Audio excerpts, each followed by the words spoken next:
Olá, muito bom, é uma satisfação muito grande cumprimentar você mais uma vez essa semana, o programa Tempo com Você que entra no ar todas as semanas, não só pela televisão, mas está para o mundo inteiro pela internet. Temos trazido aqui pessoas, cabeças pensantes, pessoas que têm tratado comigo aqui no bate-papo assuntos relevantes e levado informações que você pode inserir no seu dia a dia como sabedoria para você viver melhor. E hoje o meu convidado é uma pessoa muito especial, o pastor Paulo Júnior. Ele é presidente do Ministério Sal da Terra, um homem de Deus, um homem de uma experiência muito profunda com Deus. E eu tive a alegria de convidá-lo e ele aceitou estar aqui comigo. E nós vamos conversar hoje sobre aquilo que nós somos apaixonados, sobre aquilo que nós amamos, que é a Igreja do Senhor Jesus. Pastor Paulo, é uma alegria muito grande de receber aqui no programa Tempo com Você, até porque eu estava ansioso, ou na expectativa, melhor do que ansiedade, né? Da sua chegada aqui para a gente conversar sobre esse assunto tão relevante, tão bom, que é sobre a igreja evangélica no Brasil. Reverendo João, é um privilégio, uma alegria, me sinto extremamente honrado de estar aqui com vocês nesse programa. E eu também aguardava esse momento assim, com uma certa expectativa em Deus. E que bom que deu certo a gente conseguir aí antes que o ano termine. Isso, na verdade, e a gente o ano poder tá no finalzinho. bater esse papo aí. Nós queremos conversar aqui, bater um papo, pastor Paulo, sobre... eu sou pastor há 33 anos aqui em Goiânia. Da uma igreja só, da mesma igreja. Né? Nunca mudei de igreja, nunca assumi nenhuma igreja. Eu fui pastor, sou fundador da Igreja do Evangelho Quadrangular em Goiânia, na verdade, a primeira. E eu tenho visto nos últimos dias, nesses 33 anos de apacentamento, de pastoreio, eu tenho percebido as mudanças têm sido muito rápidas. Né? Em tudo, logicamente em tudo, e principalmente também na igreja. Quero conversar com o senhor a respeito hoje da questão dos grandes movimentos que têm surgido, de movimentos, de grupos de entretenimentos, às vezes sem nenhuma base teológica. É possível existir uma igreja, uma congregação de fato, de verdade, sem um corpo teológico, pastor?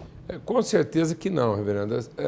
Até porque a primeira descrição da igreja em Atos, quando a gente vê lá o derramamento do Espírito Santo, a mensagem de Pedro, a primeira definição da igreja é que ela estava fundamentada na doutrina dos apóstolos. Então é muito importante entender que a característica principal da igreja é o seu escopo de fé, é o seu entendimento de revelação bíblica fundamental. Não é a sua metodologia, não é a sua estrutura funcional, não é a sua estrutura organizacional. A igreja não se define pelos seus aspectos objetivos ou estruturais. A igreja ainda é a Assembleia Universal dos santos remidos, então ela tem que ser caracterizada por aquilo que fundamenta, sim, que baliza e orienta a sua fé. Até porque Paulo ele nos passa algumas metáforas de coisas que faz a gente entender o que é a igreja, né, pastor Paulo?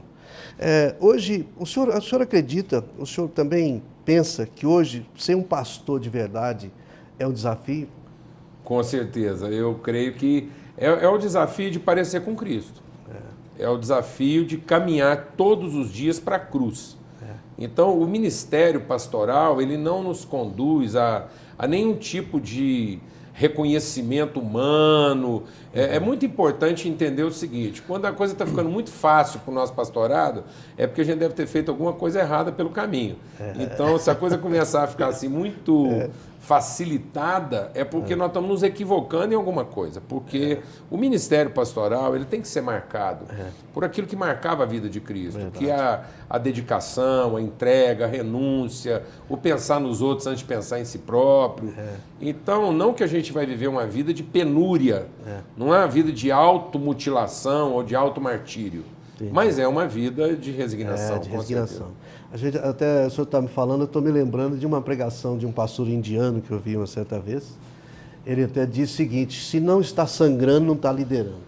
Exatamente. Existem as dores de um pastor. Se não há dores, então é porque alguma coisa... Porque Jesus diz, né, no mundo tereis aflições. Então, não é que eu tenho que ficar procurando essas coisas. Mas o mundo hoje sofre. E quem é que vai sofrer pelos que sofrem? Então eu não posso pensar que o ministério vai me levar a uma condição de conforto ou de privilégios. O senhor acha que o entretenimento tem ocupado o lugar da palavra, pastor Paulo? Com certeza. Há pouco tempo eu estava lendo um livro que é interessante porque ele não é um livro cristão, é um livro que trata um pouco do aspecto antropológico, um pouco de sociologia, um pouco daquilo que é comportamento humano. E é uma avaliação interessante porque ela não tem uma proposta cristã, mas ela faz uma avaliação do momento religioso da humanidade. E os autores, é um conjunto de autores falando sobre a estetização da sociedade. A forma como a estética está dominando todos os ambientes. Ou seja, as pessoas cada vez mais estão sendo orientadas por aquilo que é o aparente. E como a palavra de Deus diz que a fé se fundamenta exatamente no que não é aparente, porque o que é aparente se corrompe e o que não é aparente é o que permanece, então é muito importante entender que quando Jesus diz lá, estejam limpos do fermento dos fariseus, é importante entender que toda forma religiosa ela está fundamentada em parâmetros que apelam para a nossa estética, para as nossas emoções, para os nossos sentimentos, para aquilo que nos impressionam de alguma forma nas nossas emoções e nas nossas percepções sensoriais. Então, sem dúvida alguma, se eu quiser produzir alguma coisa que faça sucesso, eu tenho que ter um apelo estético. Não que a gente esteja privado de... Deus criou um mundo de conexões estéticas, a beleza, a cor, o som, tudo isso nos sensibiliza. Mas não é aí que nós devemos pautar a nossa espiritualidade. Verdade. A gente tem visto nesses dias, por exemplo, muitas pessoas, de certa forma, preparando um lugar para agradar. Isso o senhor acaba de dizer. Preparando um lugar para que as pessoas se sintam bem no sentido emocional. Hoje, a mensagem da palavra 100% está se tornando um pouco antiquada, né, pastor? Com certeza. Eu até estava lendo para você, antes da gente começar o programa, né, um testemunho que é narrado no livro do Paul Washer lá, exatamente a preocupação de um evangelho verdadeiro.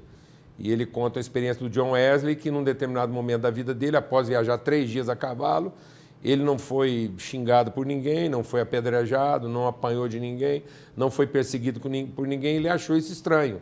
Então ele desceu do cavalo e foi orar e disse: Deus, eu me tornei um crente carnal, meu ministério perdeu a relevância porque ninguém mais me confronta ou me persegue.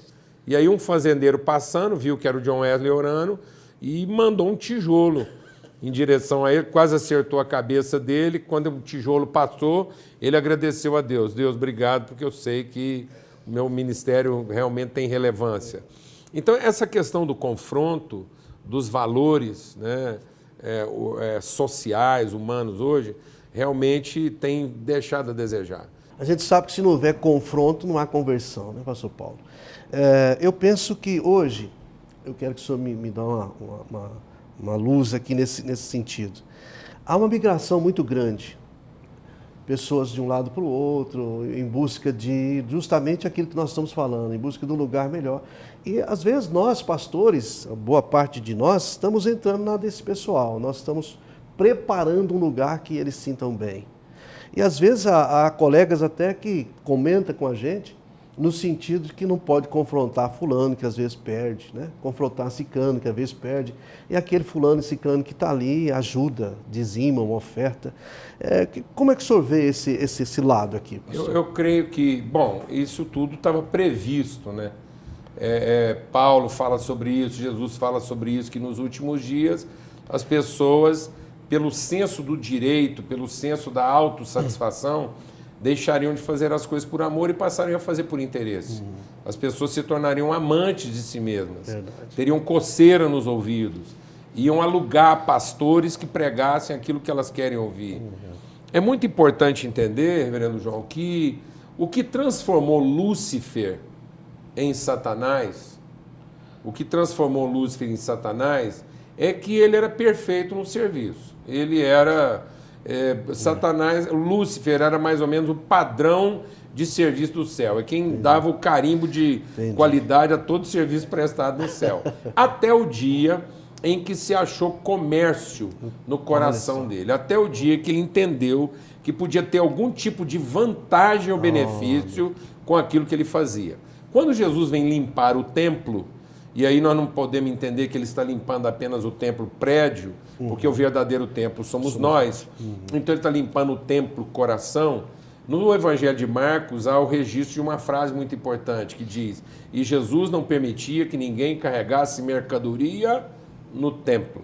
Então, o que vai transformando o nosso culto numa coisa mais ligada ao ensino de demônios do que ao verdadeiro ensino da palavra é quando a gente começa a perceber que isso vai migrando para o lado comercial, para o lado do mérito, do benefício. Eu vou sendo ensinado a tirar algum tipo de proveito da minha liturgia, do meu culto, da minha devoção a Deus. Então aquilo deixa de ser uma coisa feita por amor e passa a ser uma coisa feita apenas por interesse. Entendi. Então, se a igreja está enfrentando algum problema e ela já não me atende, é porque ela não me responde na minha relação de custo-benefício.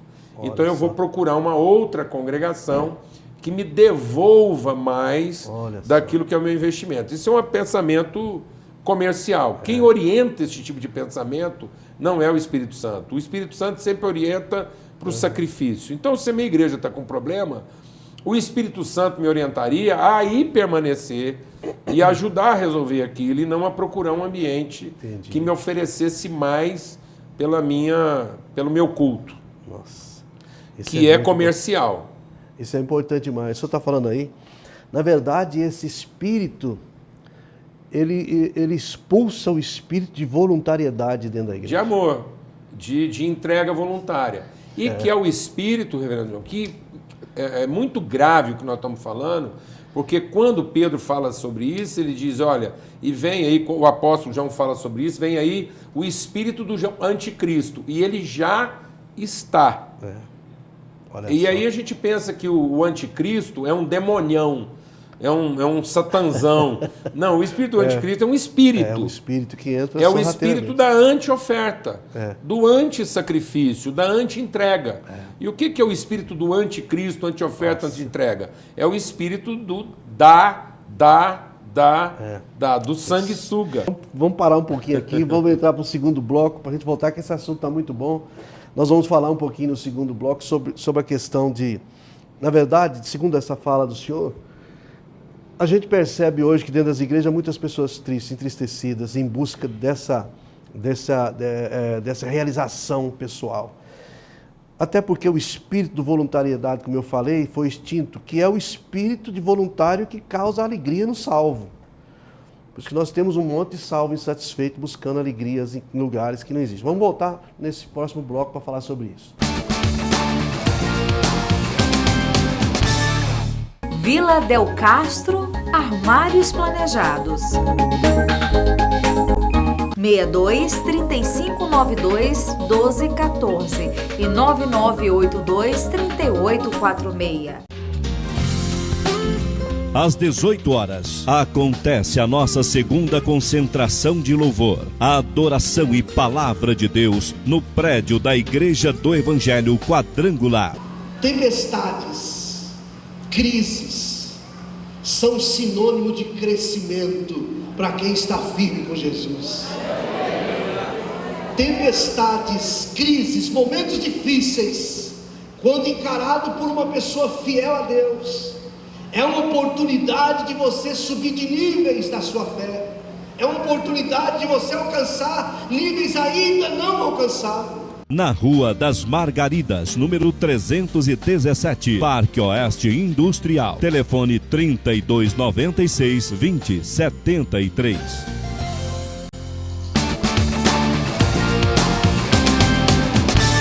Muito bom, voltamos com o programa Tempo com Você. O bate-papo aqui está muito bom. Isso aqui a gente está em defesa daquilo que a gente ama. A gente vive igreja, vive Jesus 24 horas por dia, né? A nossa vida, nosso sangue corre isso. Pastor Paulo, eu falava no finalzinho do bloco que passamos sobre a questão da alegria do cristão. Alegria do salvo, que está equivocada hoje. A razão das pessoas, de certa forma, isso trouxe a origem correta de onde vem isso, né? Lá do coração de Lúcifer, né? E a gente percebe que isso continuou no Éden, né? Quando Eva teve uma ideia que o negócio podia funcionar, ela aderiu-se ao pensamento dele. Então, a gente percebe hoje, no nosso meio, no meio cristão, uma satisfação artificial. Uma satisfação naquilo que não traz alegria, mas não traz contentamento. Porque o contentamento vem de conteúdo, né? Alegria, eu nem diria alegria. Eu diria traz felicidade, mas não traz contentamento. Não tem contentamento. Não traz alegria, contentamento. Traz felicidade, prazer momentâneo. É uma coisa momentânea. Então, o senhor percebe que isso está acontecendo? O espírito voluntário hoje, ele saiu e entrou um espírito, o senhor acabou de dizer, um espírito do anticristo que já atua no sentido de comercializar, como fez Satanás no princípio. E é muito importante entender, Reverendo João, que nós não estamos aqui tratando de uma questão da pessoa ser salva para o céu ou não. É uma questão da maturidade da igreja. O que acontece é que Pedro diz assim, se a nossa fé não evoluir para o amor, ela vai se tornar infrutífera. Então ela não cumpre o seu propósito. E a gente tem a tendência de achar, talvez a gente esteja sendo ensinado, que a fé seria só para nos levar para o céu. E não é. A fé é para que eu possa cumprir o meu propósito na terra antes de voltar para o céu, sabendo que pela fé, agora eu sei que é de lá que eu vim. Se eu sou filho de Deus, então eu vim de lá para cumprir uma missão. E tendo cumprido essa missão, vou fazer como Jesus, voltar para casa. Só que as pessoas estão usando essa fé projetada para o futuro e aí estão vivendo do jeito que... Ou seja, eles não evoluíram na sua fé. Se contentaram em ter uma fé para o céu, mas não querem evoluir numa fé para cumprir sua missão na terra, amadurecer. Se tornam infrutíferos. Verdade. E aí é o que Paulo chama de uma infantilização da igreja. Que é aquela pessoa que, apesar de ser filho, ainda se comporta como um empregado. Paulo fala sobre isso em Gálatas. Ele diz, o filho, mesmo sendo filho, herdeiro de tudo, porque ele não amadureceu, ele ainda é como um empregado. Ou seja, o que é a mente do empregado? Ele só presta o serviço visando o salário. Isso. E o que caracteriza uma criança de um adulto? Não é a herança, é a responsabilidade. Então nós estamos produzindo uma igreja hoje de crianças velhas e não de jovens adultos. Isso é terrível, isso é uma deformação. Porque você, como pastor, deve estar percebendo isso. Não há limite para os apetites de cristãos hoje infantilizados. Verdade. Porque eles estão sempre pensando em receber, são crianças que não querem crescer. Na verdade, eu percebo, pastor Paulo, o senhor também, logicamente, que há é muito raso o cristianismo hoje, principalmente das pessoas mais recém-chegadas, não querendo aqui generalizar, em hipótese de jeito, mas são pessoas que estão muito no artificial, muito rasa, muito no sentido de, com base na fé, na emoção, né? Se alguém não me emocionou... Mas não quem me nada em piscina rasa, João? Só criança. Só criança. Esse é o problema, né? Quem nada na praia é só criança. E sabe o que é uma coisa curiosa?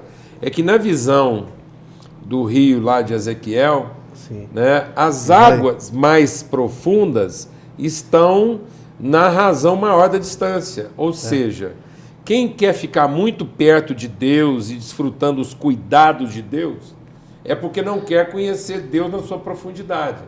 Se a gente comparar o Salmo 23 com a visão do rio, das águas que procedem do trono, nós vamos perceber que o Salmo 23 é um salmo que começa com uma criança. Deitar-me faz em pastos verdejantes e guie-me para junto das águas tranquilas. Quem é que dorme em cima da comida se não o bebê?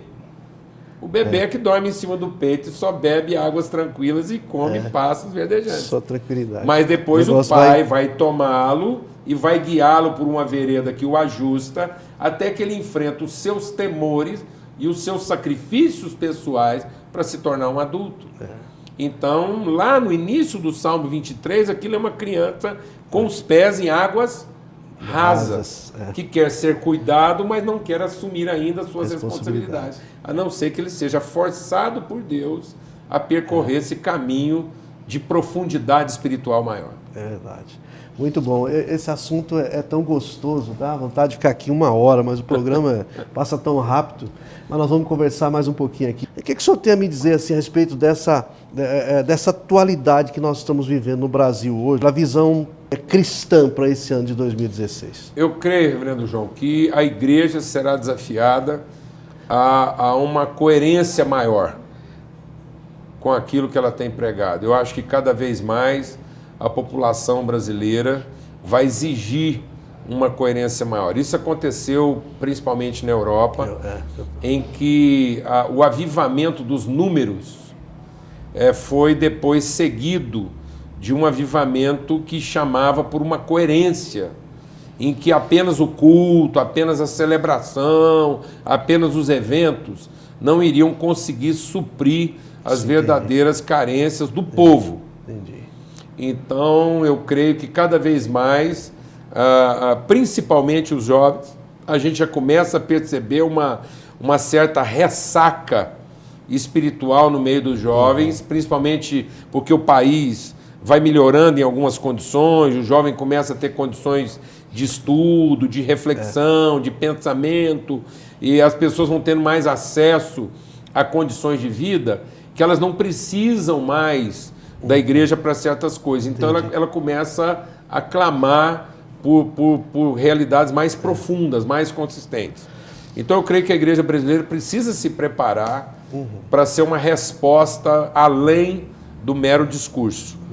Eu acredito nisso. Eu acredito que provavelmente, lógico, que Deus está dando uma oportunidade da igreja mostrar o potencial de influência que ela tem, indivíduo por indivíduo. Até porque, se a gente olhar para esses países que estão à nossa frente, é muito importante perceber que existe hoje um movimento, tanto na América quanto na Europa, que são nossos ancestrais aí em termos de igreja, de quem nós copiamos muitos modelos. Existe hoje uma volta da população cristã às igrejas assim um pouco mais estruturadas, um pouco mais de história, um pouco mais de herança, de legado, e que não são tão pautadas nas suas metodologias. Porque as pessoas são famílias que estão procurando um pouco mais de estabilidade, um pouco mais de segurança doutrinária, um pouco mais de aprofundamento relacional, porque perceberam que elas não conseguem só viver de momentos. Aqueles movimentos dentro do templo, né? Eu imagino que Deus está aguardando a gente influenciar em cada lugarzinho que a gente está. O enfermeiro lá, o funcionário público lá, e aí nós vamos mostrar quem nós somos de fato. O nosso tempo está terminando, mas eu queria que o senhor deixasse uma palavrinha aí com o pessoal que está nos assistindo, desejando a esse povo que nos assiste, que acompanha o programa Tempo com Você, sobre o Ano Novo. Glória a Deus. Eu quero dar uma palavra sobre o Ano Novo, falando sobre a igreja. Porque às vezes a gente se esquece que a igreja está lá no nosso credo. Crê em Deus Pai, crê em Deus Filho, crê no Espírito Santo e crê na igreja. Então a igreja não é uma expectativa, a igreja não é um talvez, a igreja não é um sonho do homem, a igreja é o corpo vivo de Cristo. E, portanto, ela há de prevalecer, limpa, sem mancha, sem mácula, gloriosa. E aquilo que é verdadeiramente a igreja vai muito bem, graças a Deus. E se a gente tiver que ter preocupações, são preocupações com aquilo que não é igreja. Porque também cada um pode ter a sua igreja, quem quiser ter a sua igreja, que edifique a sua igreja. Mas a igreja de Cristo, essa é gloriosa, ela está fundamentada na verdade e ela vai terminar muito bem. Amém. Então essa é a nossa esperança para 2016. Pastor Paulo, muito obrigado, Deus te abençoe. Espero que nós tenhamos outras oportunidades de estarmos juntos nesse programa. E vamos ver dias melhores para esse povo brasileiro que a gente tanto ama. Que Deus te abençoe e te dê um ano novo repleto de grandes vitórias na nossa igreja. Deus Obrigado por essa oportunidade. Amém. O programa Tempo com Você continua. Eu vou terminar daqui a pouco uma oração com você. Todas as quartas-feiras, a partir das 20 horas, as famílias se encontram para uma reunião de bênçãos no prédio da Igreja do Evangelho Quadrangular. E quando esta palavra está no profundo de sua vida, a circunstância não tira a promessa, porque em todas as promessas tem o amigo de Deus para as nossas vitórias. Cada uma delas já tem o sim de Deus. Aleluia! Na Rua das Margaridas, número 317, Parque Oeste Industrial. Telefone 3296-2073. Traga seus amigos e familiares. Ok, voltamos com o programa Tempo com Você. É uma alegria estar começando o ano aí com felicidade junto com você. Tivemos aqui um bate-papo legal com o pastor Paulo Júnior e eu quero orar por você.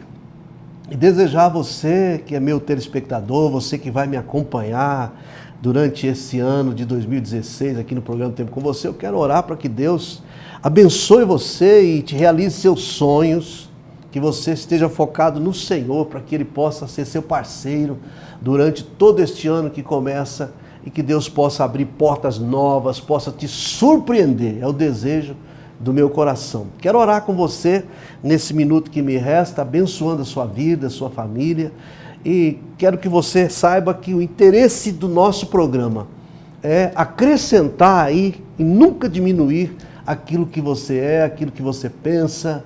Nós queremos abençoar você. O assunto de hoje eu penso que foi muito bom, trouxe a você um esclarecimento que eu penso que é muito legal. Vamos orar? Nosso Deus e nosso Pai, em nome do Senhor Jesus Cristo, nos encontramos na Tua presença nesse momento, abençoando todos os nossos telespectadores, aqueles que nos ouvem, ó Deus, aqueles que nos assistem, aqueles que estão nos assistindo pela internet, pela televisão. Meu Deus, estenda as Suas mãos e abençoa este povo de forma sobrenatural. Nós te pedimos no nome poderoso do Senhor Jesus, para a glória do Pai, Filho e Espírito Santo. E que assim seja. Amém? Terminando o programa desta semana, prometendo estar com você semana que vem. Você pode acessar na internet, pelo YouTube, assistir o programa com alegria. Deus te abençoe, um abraço de verdade mesmo. Viva Cristo e até o programa da semana que vem.